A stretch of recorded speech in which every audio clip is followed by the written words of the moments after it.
dans un premier temps, il y aura des frappes d'abord sur la défense aérienne pour que les avions de la coalition puissent être protégés. Donc on va identifier ces cibles, on va les détruire. Ensuite, il y aura je dirais la conquête du territoire aérien en lui-même, c'est-à-dire l'interdiction de survol par les avions de combat du colonel Kadhafi qui devrait être détruit.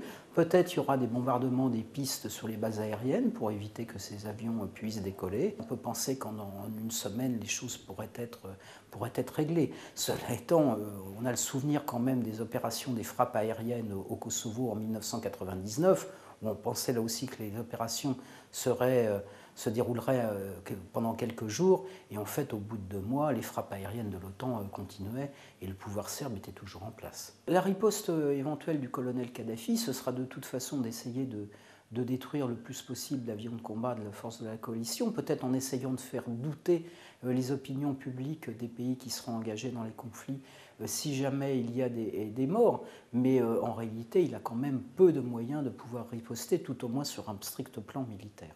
On verra au cours de l'opération quel sera le niveau de loyauté de l'armée libyenne vis-à-vis du colonel Kadhafi. Il ne faut pas oublier qu'au début de la rébellion, ce qui a quand même beaucoup frappé, c'est le nombre de défections, que ce soit au niveau politique ou au niveau de l'armée libyenne.